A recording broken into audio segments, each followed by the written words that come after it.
Here's something I haven't said much in the last 20 years. Man, the Raiders really know what they're doing. This is why the NFL is great. You don't need tanking. You can get better through trades, the draft, free agency. The NFL gives you so many avenues to get good overnight. Tyler Linderbaum, great center from Baltimore, is now a Raider. My favorite signing of free agency, A++. Get to that in a second. I absolutely love that signing. Jalen Naylor, the receiver and number 3 receiver from Minnesota. Not much of a paycheck, way underrated signing. Eric Stokes, re-signing him at corner, outstanding. Oh, ideally, in the NFL, you'd love to have great ownership at the top. But the Bears and the Raiders don't. But both have really, really ascending general managers. John Spytek for the Raiders, to get 2 firsts for Maxx Crosby in a year in which he was banged up is a haul. And remember, that Ravens pick to the Raiders, that pick's 14th. So they have the number 1 pick, Fernando Mendoza, and the 14th pick. So they're going to get 2 absolute, if they want, day 1 starters.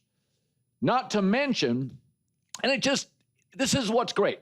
Pathetic to playoffs in the NFL is a regular occurrence. 4 of the last 7 Super Bowls, 4 of the last 7 featured a team that didn't even make the playoffs the previous year. Last year, Seattle and New England, 2 for 2.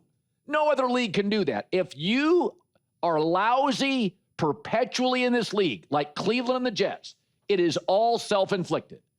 Like the $230 million guaranteed to Deshaun Watson, and all of you knew the minute the ink was dry, that was a terrible deal.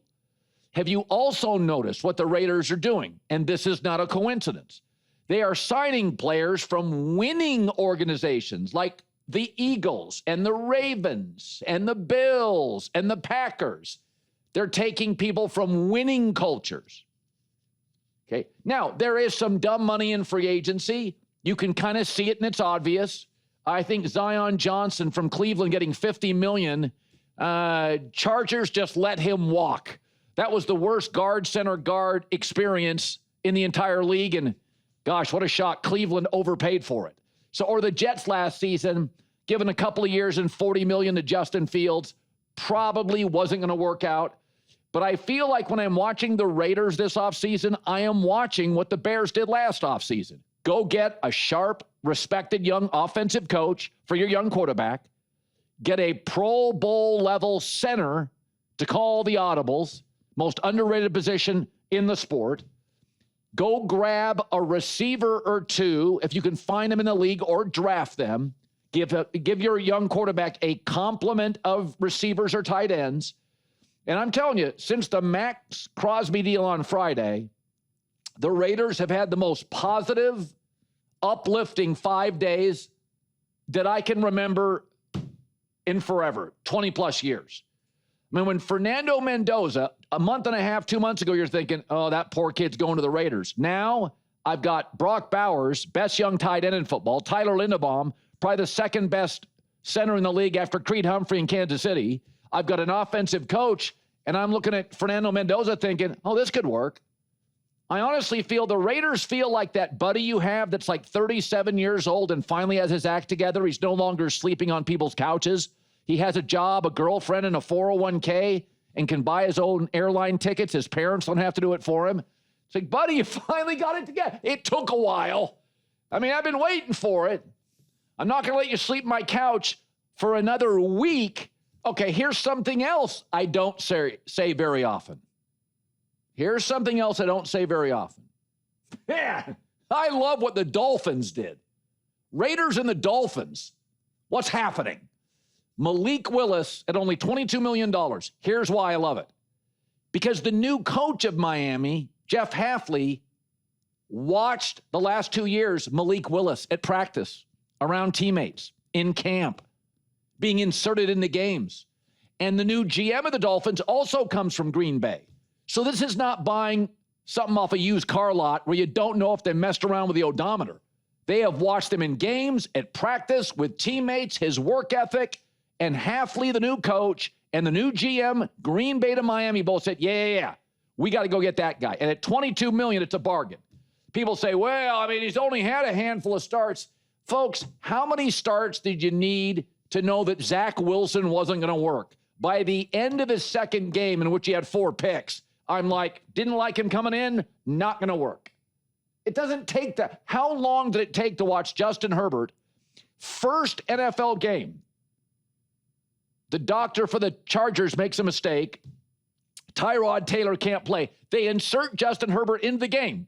Rookie, first game. Over 300 yards, 67% completion percentage against the Chiefs. Steve Spagnuolo. Big, strong, mobile. You're like, yep, that works. That's a franchise quarterback. I needed one Justin Herbert start. So when they signed Tua to an extension years ago, I said it on the air. I said, the GM doesn't know what he's doing. Probably the nicest guy in the world. You got to be kidding me. A small, marginally athletic, concussion-prone at the time, injury-prone, absolutely, quarterback in the AFC where all the good teams play in windy, cold weather in January. And you re-sign him to a massive deal? What the hell are you doing? Malik Willis is not this. I've seen enough of Malik Willis. Okay? Really good arm for his size. Very, very athletic. Looks like he's durable. Accurate. And again, the coach and the GM of Miami were in Green Bay, and they're like, get him. So I think this is a really good signing.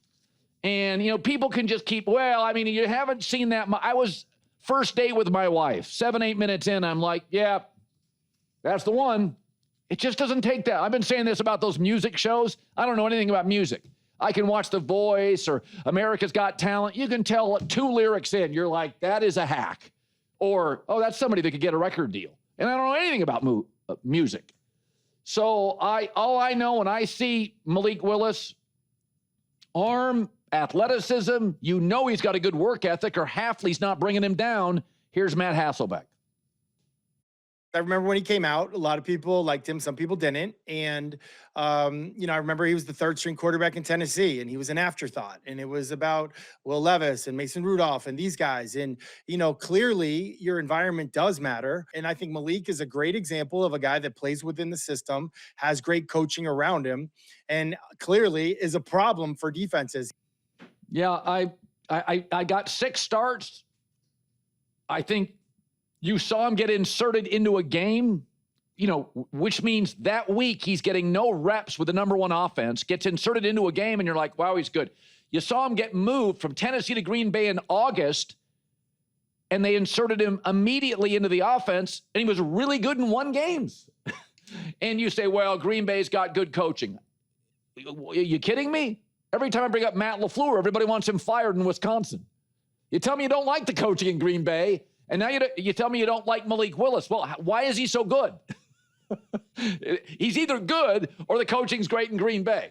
So I think both are true. I think Matt LaFleur is a good coach, and I think Malik Willis is really talented, and I do not think you need that much time. They're paying him $22 million.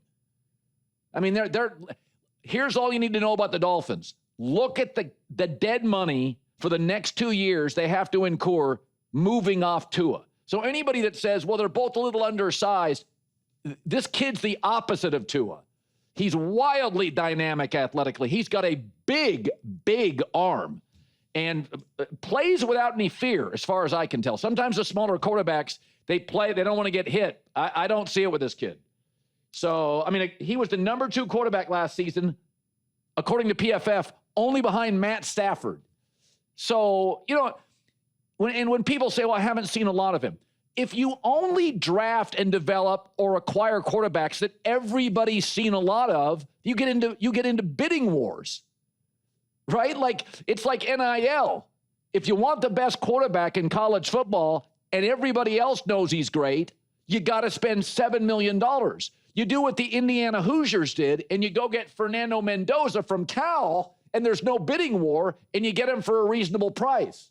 So if you're only going to invest in obvious stuff, like when the Denver Broncos went and got Peyton Manning, you know, John Elway knew I'm replacing Tim Tebow.